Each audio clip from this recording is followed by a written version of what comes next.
Hey guys, Duke here, and today we are going to talk about how to get every triumph for the Descendant title. I'm going to try to keep this video to under 10 minutes, so let's get started. Descendant is the title associated with the new Deep Stone Crypt raid that was released in Beyond Light. There are 19 triumphs, some of which are time-gated to certain weeks in order to complete the title. First off is the Raid Badge Triumph. This triumph requires you to have gotten every weapon drop, including Eyes of Tomorrow, the raid exotic, as well as all of the cosmetics and a full armor set for at least one character. The cosmetics for this raid all drop from other triumphs you will have to do anyway, which I will mention as they come up. However, due to weapons and armor needed, this is the only RNG dependent triumph. The Deep Stone Crypt triumph requires you to complete the raid. Completing the raid will award you the Crypt Reawakened emblem. That's it. Next.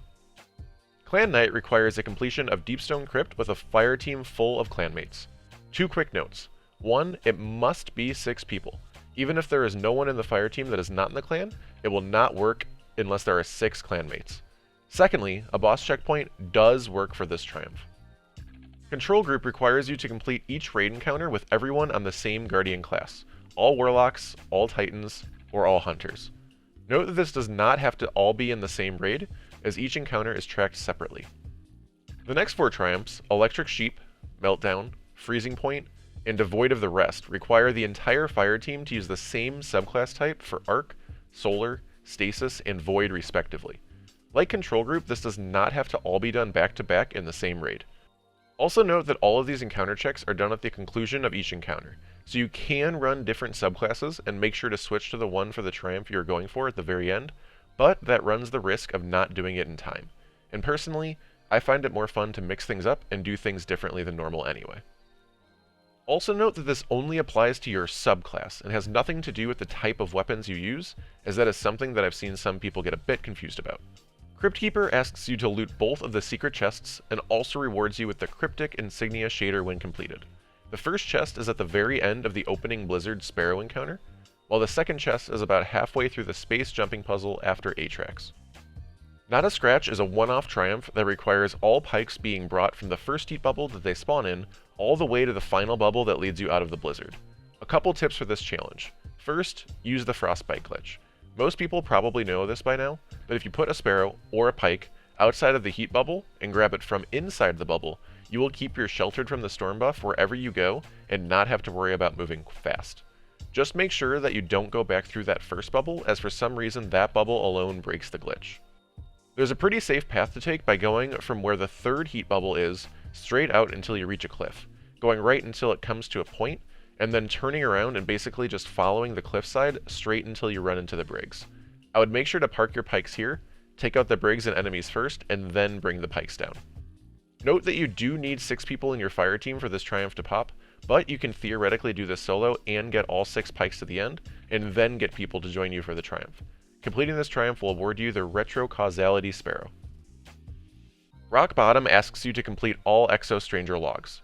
These are located before the security encounter when you first enter the crypt, on the pipe to the left of the Clarity statue, during the second half of the jumping puzzle on a lower spiral once you turn the corner after killing a few captains, at the end of the jumping puzzle all the way to the right when you first see the brigs, and the final log is to the right before you go in the door for the Descent encounter.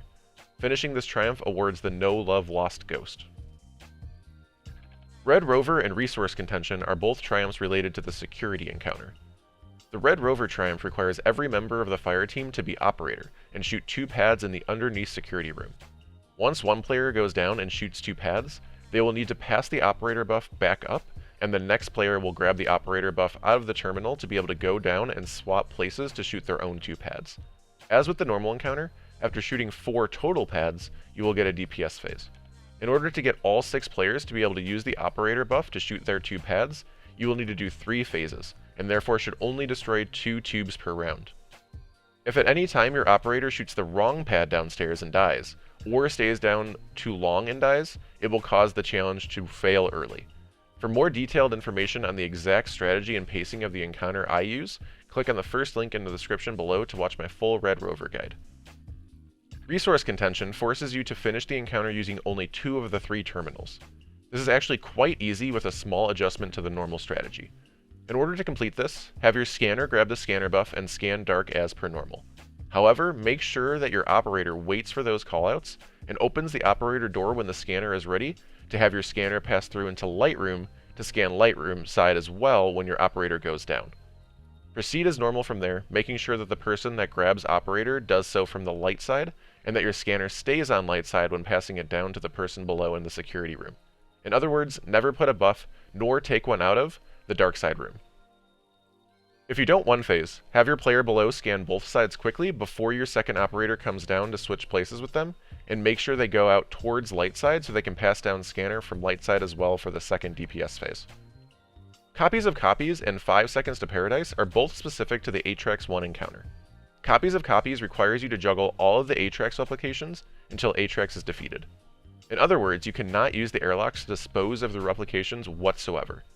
In order to accomplish this, you will need to make use of the operator's ability to shoot the replications off of people as often and as much as wanted. The encounter will run pretty much as normal, but the operator will just need to shoot the replications off of anyone with a replication every 25 to 30 seconds or so. Just make sure that no one ever hits 0 on their timer, which will kill them and wipe the encounter. One-phasing this makes it quite a bit cleaner, but you can get one extra round of DPS on a second phase quite easily by just keeping your entire team up top between rounds. Make sure your operator shoots off all the balls one last time when final stand starts, and you should be golden. As with the first challenge, I do have a super detailed guide that I will link below as well. 5 Seconds to Paradise is super simple. Kill all 6 servitors within 5 seconds of each other. For this triumph, make sure that 3 players are top and 3 players are bottom, as in most teams' normal strat. In each team, assign someone to be responsible for left, middle, and right servitors. Have every player get each servitor to an easily killable range, and confirm everyone is ready. Then just do a 3, 2, 1 kill countdown and proceed the encounter as normal.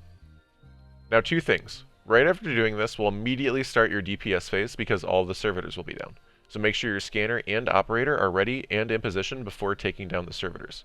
Also, if you do not one-phase, that is totally fine, but you will need to once again kill the second set of servitors the same way within 5 seconds of each other. Of all trades and Short Circuit are the Descent challenges. I'll start with Short Circuit because it is super simple. One player must dunk every nuclear core. Assign one player this job and have them stay near the middle pretty much all encounter. Run the rest of the encounter completely normally, but when your players would normally go to a depositor and dunk, have them instead go to the depositor and wait for the designated dunker to come over to take their core from them and dunk themselves. Just repeat that every single round, and GG easy. Of all trades is a bit more complicated, but also has a simple premise. Every player must do every role for 1 round. Operator, scanner, and suppressor. The simplest way I found of doing this is to break into 3 teams of 2 and assign a leader to each group. Each of the leaders will pick up one of the buffs to start. It doesn't matter which one each leader does first. After the round is over, make sure that you wait for one person to get deactivated augment, and then have each leader pass their buff to their teammate. After the second round is over, again make sure to wait for deactivated augment, and have each of those players dunk their buffs in while the leader grabs the next buff in their sequence. The order we went in was red, yellow, blue, or operator, scanner, suppressor, but you can go in any order. You just want to avoid the situation where 2 of the leaders swap buffs, which would leave the third leader having the same buff as the first round. A big positive of using this strat is it can also allow each team leader to guide any newer players to each role in the encounter. As someone that is constantly Sherpaing raids, this is a crucial element for any strategies that I develop and use. Finally, we have the 2 Taniks challenges, the Core 4 and Ready, Set, Go. The Core 4 uses the well-known 4-ball strategy to defeat Taniks. When Taniks starts his Purple Missiles phase, your team will need to break off all 4 of his wings to drop all 4 cores in 1 round. You will then take those 4 cores to the 4 deposit tanks that are furthest from Taniks. This will give your team a 3rd DPS phase and give you a good chance to one-phase. If your team does not one-phase, you will need to get all 4 cores again on the second round and repeat until Taniks is defeated. Ready, Set, Go also involves the nuclear cores. You will need to dunk pairs of nuclear cores within 5 seconds of each other. Many players will finish this triumph on accident, so to speak, as when doing the encounter cleanly, everyone should get to their depositor around the same time and dunk within 5 seconds of each other. If you haven't gotten this triumph yet, or otherwise struggling to get it, the 2-ball strategy can make it quite a bit simpler. The difference here is you will only break 2 cores off of the boss per round, and you will need to get the scanner to tell you which of the depositors you need to take those 2 cores to. As mentioned earlier, make sure to dunk those cores within 5 seconds of each other.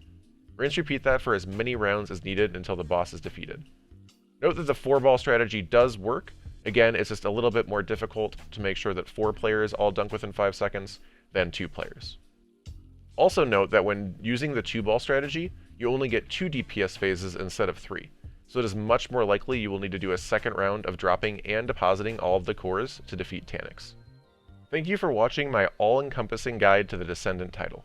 A like on this video if it helped you, and a sub if you are new is greatly appreciated. And as always, have a wonderful day.